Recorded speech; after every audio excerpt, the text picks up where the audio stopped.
All right, geometry. Here we go. Week 4. These lessons for this week are going to start on central angles, and then we're going to talk about arc length as well. Just to kind of give it in perspective as to what we're doing, I'm going to refer to a piece of pizza because we all know what that looks like. And if we're looking at arc length, that's really just looking at the crust and the measurement of just the crust.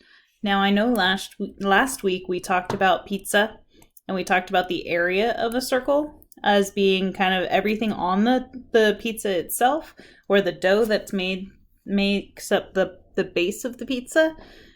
And then we also talked about circumference representing all of the crust. But when we're talking about arc length, we're just going to take a look at one slice and take a look at the distance that crust is, or what that distance is. So we're kind of going in and zooming in at what that looks like. All right. So for lesson 1, we're going to look at central angles. And back to our pizza crust idea, that's going to be the angle of just one slice of pizza. All right. So if this slice is, say, 45 degrees, okay, what we're really looking at is we're going to also talk about the measure of the arc, which is your pizza crust. All right. So a central angle is an angle with its vertex in the center of the circle, and its two sides are radii. Radii is a way we would write two radiuses, kind of like die would be dice. It just means that it's the plural version of radius. The sum of all the central angles in a circle. So if I were to start from one angle and I would go all the way around, okay, just like if I were to spin completely around, that would be 360 degrees. Okay. Now, if I were to look at an example of a central angle on this example here, I would look, and we would remember we always start off with identifying it what it is. So it's angle. And since I want to name this central angle right here, I would start off with A, then the vertex B, and then follow along the other radius to the circumference of the circle, or the side of the circle, which would be A, B, C. So angle ABC, and that angle measures 84 degrees. Okay, so the degree of the arc is formed by the endpoints of the central angle is equal, okay, to the degree of the central angle. So that means that if the central angle of ABC equals 84 degrees, okay, then what we would do is we would, the arc from A to C is also going to equal, so the measure of the arc, that's what that means. So remember, the measure, M represents measure, and then we end up having an arc that,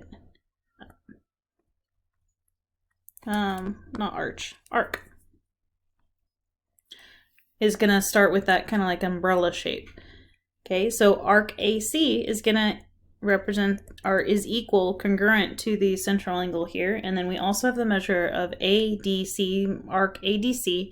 Now, ADC is, I'm going to change colors here. ADC, this arc starts from here, so it's a major arc, ADC, because it's more than 180 degrees. All right, now, kind of looks like a little Pac-Man, if I say so myself.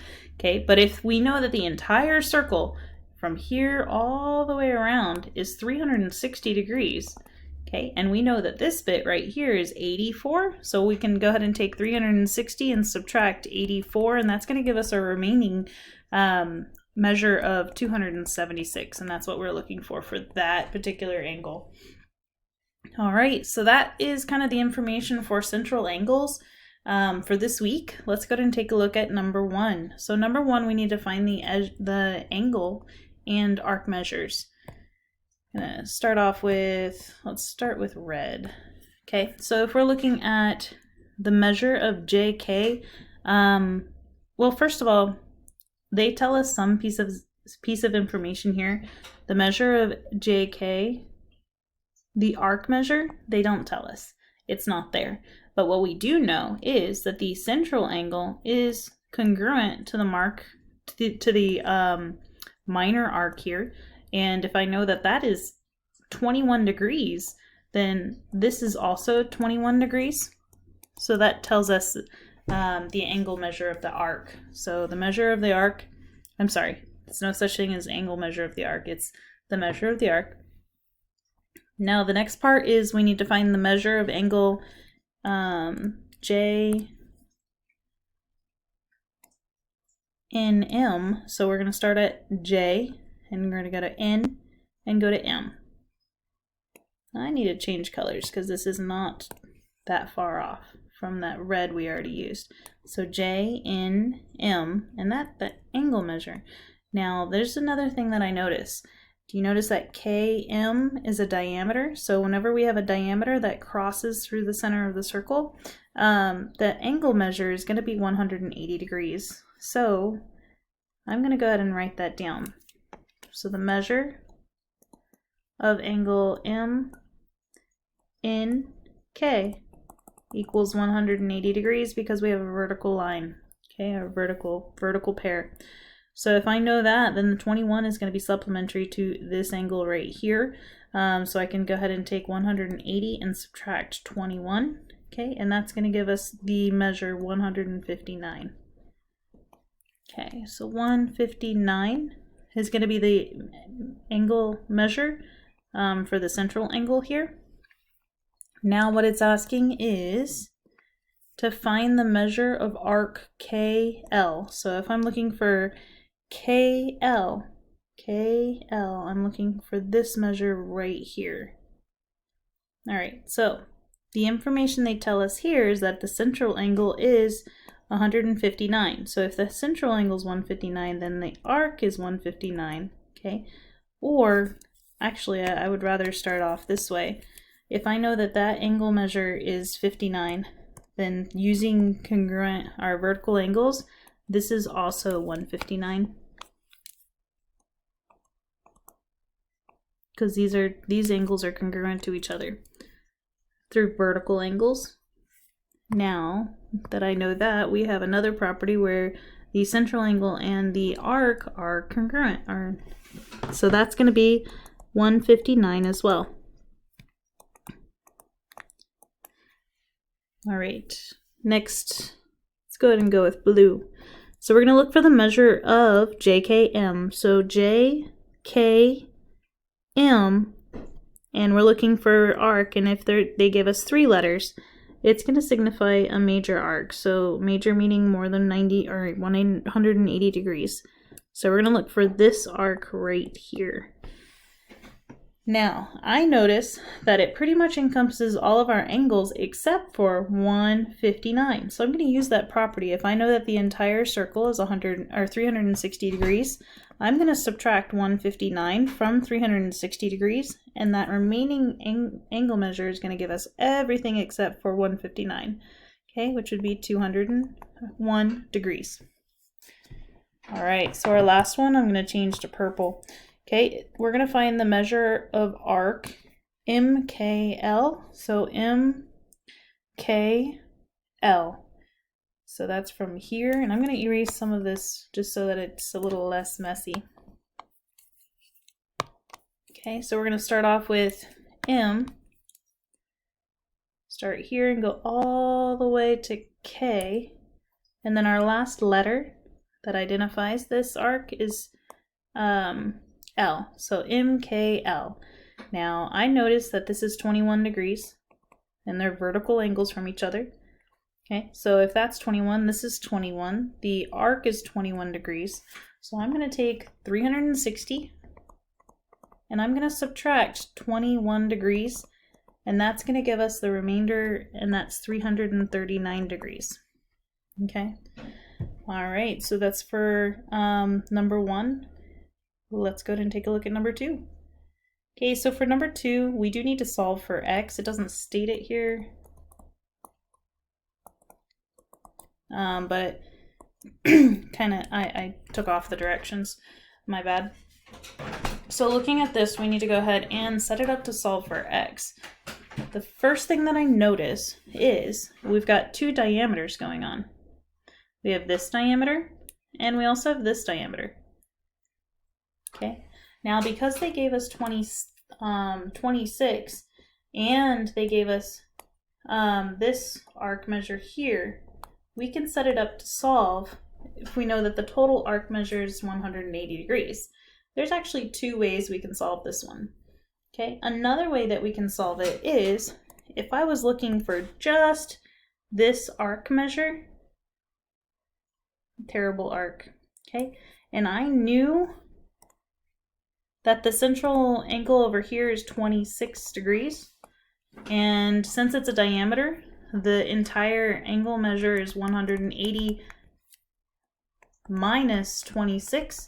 So 180 minus 26 is going to give me 154. This is 154 degrees.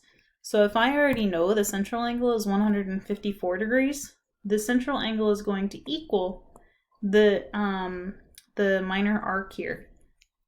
So what I'm going to do is I'm going to go ahead and set 15x minus 26 equals 154, and I can solve for x that way.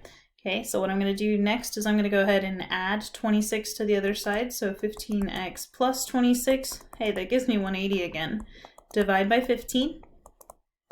Okay, once we divide both sides by 15, x is just going to equal 12. Okay, and we can substitute that back in, see what that equals. It should equal 154. If it doesn't, something's not quite right with your math. Okay, so let's go ahead and take a look at number 3. I guess I could leave it right there. Okay, looking at number 3, I'm just going to look at the figure and see what I notice, because I need to solve for x, but I also need to find some different parts of this figure. Okay, the first thing that I notice is the fact that I can set both of these equal to each other because their central angles are congruent. And if their central angles are congruent, then their arcs are going to be congruent as well. Okay, so my first equation, and I'm going to change colors just to not get confused with this last problem. Okay, we're going to start off with 8x plus 12 equals 10x minus 22. Okay, and I'm going to go ahead and move things over, subtract 8 from this side. That's just going to leave me with 2x, and then add, here, let me write that out. Whoops, come back. Subtract 8x. This becomes 2x, and we're going to add 22. So when we add 22, we would end up with 12 plus 22, which is going to give me 34. Okay, this becomes 0, and then I would divide both sides by 2. X would just equal 17. Okay, so now that I know that x equals 17, we can substitute that back in. And the first thing that they're asking us to find is to go ahead and find a measure of AD, which is from here to here. So we could just substitute that in. Okay, so 8 times 17 plus 12, okay, and that's just going to give us 148 degrees. So we know this is 148 degrees. The next thing they ask is for CD, which is this distance right here. Okay, and since I know that this is a diameter, and this is 148, I can take 180 and subtract 148, and that would give me just 32 degrees, which would be this distance right here. For the arc, the measure of the arc. Sorry, not measure, the arc, the degree of the arc, which would be 32 degrees. Now the next one is going to be the measure of DBC, so we're going to do that in green. DBC, so from D, B to C, so everything except for the 32. So we're going to take 360 degrees, the full circle, subtract 32 degrees, because I need everything except for 32, okay, which is just going to end up leaving me 212 degrees. All right, and that concludes our lesson for central angles. If you have any questions, please come on to Zoom. I can help you out, or email me. Definitely check out everything. There's some optional extra practice on the bottom. Hope you guys are doing good, and gonna give you guys a smiley face at the end. I miss you guys. Bye.